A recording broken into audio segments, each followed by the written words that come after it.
First-time girlfriend met sister. She made cruel comments about her scars, calling them fake attention-seeking, and I had to choose between her and my family, so I walked away and chose what really matters.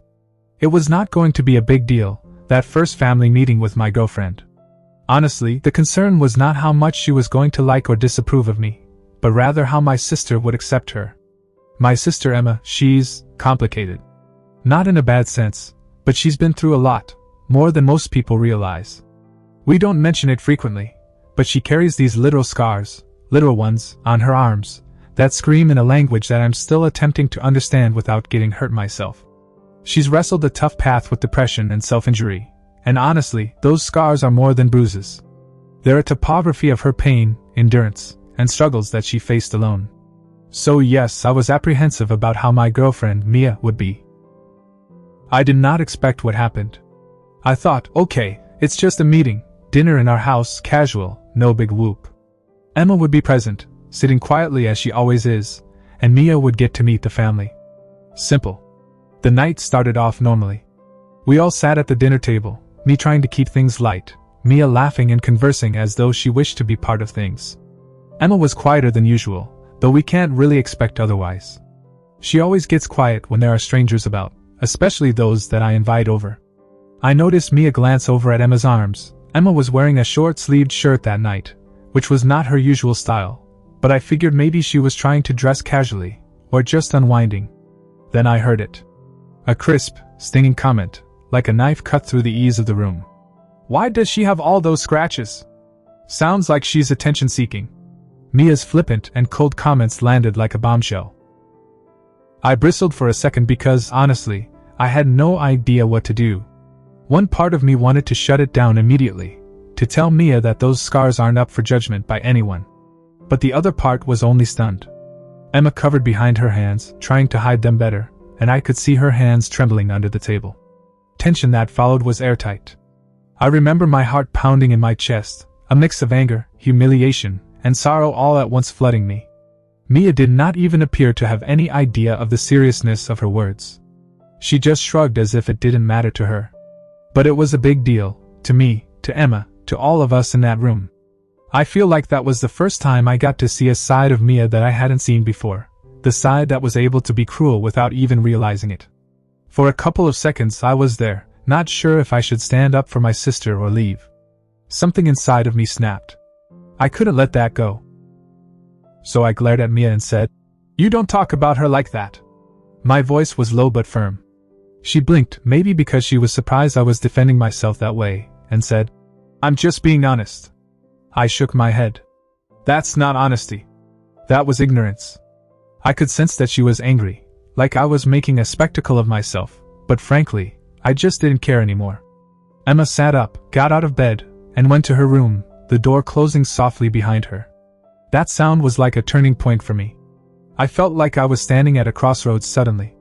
Do I cling to this girl who wasn't able to even display the barest little bit of respect for my sister, whom I loved more than anyone? Or do I stand up for my family and leave her? It wasn't a decision I took easily. Mia and I had plans, dreams, a past. But sometimes love isn't about clinging when everything's fine. Sometimes it's about knowing when to release. I told Mia that I had to get my head together, and in reality, I did not even provide an answer. I grabbed my coat and left the house, stepping out into the cold of the night. I was shaking, but not with cold. It was all bubbling inside me. My phone buzzed with her texts, wondering what was wrong, if I was coming back, could we talk? But I could not. That evening. Not after what she had done. Walking down the empty streets, I had gone over that moment in my mind, the way casually she dismissed my sister's pain, the little she had apparently received. I knew then that some people are just not to be added to your family, no matter your desire for them to be so. And that is okay. Because family keeps the ones you love from harm, even if harm is framed by the voice of one who pretended to love them. The following day, I did not answer her call. I did not respond to her texts. I merely went to Emma's room. She looked pale, as if she had gone without sleep for weeks, and I sat beside her without first speaking. Finally, she spoke softly. "Thank you?" That was it. And it broke something open inside of me. I knew I had acted right, although it had stung. This entire process was not about some inane comment. It was about respect, empathy, and seeing people for who they are, rather than what they present. Mia put it into perspective that not everyone deserves space in your life if they can't appreciate the real, flawed things that make us who we are. And I'm okay with that. Those days after that night were weighty, like I was shouldering a burden I didn't sign up for. I just played Mia's words in my head over and over again, thinking how anyone that loved me could be so reckless with something that was everything to me. It wasn't really the insult over Emma, it was just the way it revealed for me this kind of person Mia actually was behind all the smiling and the promises. And I didn't want it in my life. But breaking up wasn't as simple or uncomplicated as it had sounded. There were messages, lots of them, messages of frustration, false apologies, and the kind of annoyance that only someone who has a notion they've been done wrong can manage because you won't just move on. I remember sitting in my room, phone clutched in hand, rereading and rereading these messages, torn. A part of me was eager to reply, to explain to her why what she'd said hurt so. But then I'd sit before my computer and each sentence I wrote wouldn't feel just right. How do you convey the layers of the pain and scars that they see as attention-seeking scars? How do you make them understand the years of silence, the battle with yourself that etched those onto your body? It felt impossible. And then I did think of Emma, about the silent strength she showed just by being here, alive and still fighting. She didn't need Mia's approval. I didn't either. So I didn't respond. Not at first. I called my sister instead. We talked for hours. She told me about the nights when the darkness was suffocating, about the times she needed to stop, and how those scars were not just wounds but reminders that she had lived. Hearing her voice, unfiltered and real, cut through the numbness I experienced. It helped me realize that the real fight wasn't of a girlfriend or lost relationship, but of holding on to those who mattered to me when everything else was falling apart. I decided to visit Emma more often. To simply exist. To remind her she wasn't alone. Because at times, having someone who cares you can tell you about is the difference between drowning and remaining above water. And while Mia was busy texting me more accusations of being too sensitive, I was actually choosing to focus on what was most important: family, respect, and healing. It wasn't easy. A part of me mourned what Mia and I had shared. I won't lie. The plans that we built, the future we envisioned, it all felt like it was slipping away from my fingers. But holding on to someone who had disrespected the people I loved, that was a price I wasn't willing to pay. I came to understand that love's not about dodging red flags or denying hurt. It's about standing up when it hurts and doing the right thing instead of the easy thing. A week later, Mia showed up at my doorstep uninvited. I wasn't sure I was ready to speak to her, but I didn't dismiss her. She was different, quieter, maybe even a bit ashamed. She apologized again, but this time more sincerely, but I knew it was as much about making things right between us as it was about understanding what she'd done. I told her I needed time. And I did. At that moment, I knew something crucial. Sometimes, people come into your life so they can teach you things and not for the long run. Mia hurt me with her words, but she also made me wake up to what I really care about. And no apology was going to reverse damage done to someone I cared more than anything. The hardest part wasn't the breaking up itself. It was watching Emma struggle with the aftermath, trying to get back into her confidence, as the hurts Mia jabbed felt like fresh wounds all over again. I let her know I'd never leave her side. That no matter what, she was enough, loved, and worthy. Looking back, I'm glad I stood up for her that night. It wasn't about being aggressive. It was about standing up for family, respect, the kind of love that does not destroy you but makes you grow. And although it hurt to break up with Mia, gaining that realization of myself and the kind of people I deserve in my life was all worth the heartache. And sometimes the individuals you assume will remain with you forever are the ones who show you how to release, and sometimes the scars that you keep secret reveal to others how to love more. Emma's scars don't constrain her, she is defined by her bravery. And I'm so fortunate to be her brother, holding her hand through it all. It's weird the way that one evening can transform everything you believe about who you are and the individuals who surround you. Following that dinner and everything that followed, I found myself staring at my own mirror image, asking myself hard questions I never imagined asking myself. Questions like, what does it mean to really love another human being? And how do you provide for the ones you love without losing yourself along the way? Mia's words were not only painful, they made me question the people I let into my life, and at the boundaries which I had been afraid to set earlier. I realized I'd been trying so hard to keep the peace, to avoid disagreement, that I ended up ignoring the little cues which ought to have loudly shouted, "Stop! This is not right." Maybe I was scared of being alone, or of disappointing myself for having left something that once gave me a sense of good. But love should not be a war zone where you battle to defend your loved ones from the very person you most trusted. I remember there was one night, a few days after Mia had left, when I was sitting by myself in my living room, phone switched off, the quiet shocking but necessary. My thoughts turned to Emma, how she thrived in solitude so much, and yet still managed to make light shine in the darkest of places. And I was embarrassed to even be concerned that I was going to lose a girlfriend who did not value her worth. I was so busy worrying about maintaining something that was bad for me that I almost forgot what mattered. It was Emma who learned me the hardest lessons without even knowing it. She never asked to be pitied or given special treatment. She just came every day with a quiet strength that made me believe maybe, just maybe, there was healing. Her scars, those twisted lines carved on her arms, weren't marks of weakness.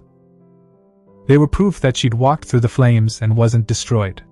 And if anyone was going to judge her, it wasn't Mia. It was no one. It's then that I started truly listening, to Emma, to my own heart, and to the truth I'd been avoiding. I started asking her about those scars, what had occurred, and for the first time ever, she let me in deeper. She didn't sugarcoat the pain, and I didn't try to fix it. I just listened. And somehow, in that silence, we both found a little peace. I also discovered something else. Proving your family sometimes requires standing by yourself, and that's okay.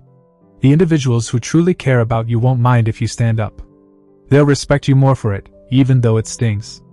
And the ones who depart? Maybe they were never meant to be there in the beginning. I did not leap into anything following Mia. I spent time discovering who I was outside of a relationship, what I was seeking, and how I could better be a brother to Emma. It wasn't easy, and there were some days that were more difficult than others. But every time I saw her smile, or hear her laugh, or see that spark of hope in her eyes, I knew I was on the right path. In hindsight, I thank Mia for the pain she caused me, not for its fairness, nor did I want it, but because it woke me up. To discover that love is dirty and messy, but it's also something about respect, comprehension, and standing up for what's right even when it will hurt the most. And above all else, it's knowing when to let go, not because one doesn't care, but because one cares enough to be silent. Emma's wounds bear witness to the survival and courage. They don't need anyone's blessing. And I'll always stand by to remind her of that, no matter what. The coming weeks of releasing Mia were among the hardest I've ever faced, but also the most honest. I didn't anticipate healing overnight, especially not for Emma or me, but something in our dynamic shifted. Without the diversion of non-stop trying to hold on to a relationship that wasn't right, I had space to be her brother again. And that wasn't just showing up for dinner or spontaneous talking. It was being present, in a manner I had never been before, actually listening, actually seeing her. Emma slowly started to open up. There were still days she'd pull away, and I accepted that. But there were days when she'd share memories, feelings, or even the kind of bare thoughts she'd never shared before. I realized how alone she must have felt all those years with the weight of her pain in silence, fear of being judged or pitied. And it broke my heart. But it also made me more resolute to be the one who never judged, never gave up, and never made her feel invisible. I won't lie, everything wasn't perfect. There were moments when I was so overwhelmed by the task, by the weight of how much Emma had already endured and how much more she had yet to go through, that I wondered if I was equal to it, if I was the brother she needed. But then she'd smile or catch my hand or look up at me with those big blue eyes and remind me in silence that I was. And that was sufficient. My love life? I didn't jump back in immediately. What this whole thing taught me was that relationships are not about chemistry or interests. Instead, respect, empathy, and boundaries.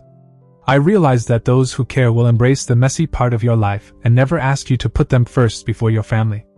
And if someone can't handle that, then maybe they weren't meant to be there in the first place. I remember once a few months later when I encountered Mia at a coffee shop. She was different. Not so loud, maybe more reflective. She apologized again, this time without attitude, and mentioned she hadn't known about Emma's scars and what they symbolized. I accepted her apology for apologizing but told her that some words cannot be taken back. We parted ways in a kind understanding, not anger, not bitterness, but an acceptance that some books do end for a reason. That encounter allowed me to finally close the door and focus on what lay ahead. Emma and I kept getting stronger, rebuilding trust not just between us but in ourselves. We started making plans for our future, not just staying alive, but living. And that's a wonderful thing.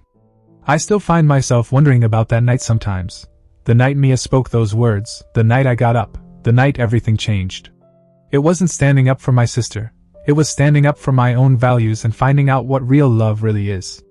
It's imperfect, ugly, and sometimes painful. But it's also fierce, loyal, and full of hope. Emma's scars are not what make her, but they do tell of a survivor. And I'm blessed to be her brother, to walk with her every step, no matter what the future holds. Looking back, I don't believe I ever really knew what forgiveness was until everything happened. Not holding Mia or what she said against her, but forgiving myself for the times when I didn't speak up earlier, for the times that maybe silence hurt more than words ever could. Forgiveness isn't excusing or forgetting, but releasing the weight of anger and hurt so you can move on. That's been no easy feat. There are still moments that remind me of the scars on Emma's arms, how fragile life is. But I also see how tough she is, how much light she holds inside despite all that happened. She taught me that toughness is not about never falling, it's about learning to stand up when you do. Our dynamic changed because of that night, but not necessarily the way you'd expect. It became deeper, more true, and less about smiling and being happy. We learned to sit with the hard things together, to bear witness to each other's pain, and to celebrate the small victories that are a part of healing. In love and relationships, I'm a whole lot wiser now. I know what I'm going to accept, and what I won't. I learned to listen to my instincts, to trust those people who truly know me and my family for who we are. And maybe most importantly, I've learned that standing up for the people you love isn't a weakness, it's the bravest thing you can do. That night, when Mia was disrespectful to Emma's scars, was a turning point. But it was a crossroads too. It forced me to choose between easy and right. And I chose right. For Emma. For me. For what I want love to live like. We all have scars, visible ones and invisible ones. But those scars don't make us any less deserving of respect or of love. They make us human. And if there's one thing I've learned, it's that real love isn't about hiding those scars or pretending they don't exist. It's about embracing them, protecting each other, and walking forward together, scars and all. So yeah, that night hurt like hell. But it saved me too. And for that I'm grateful.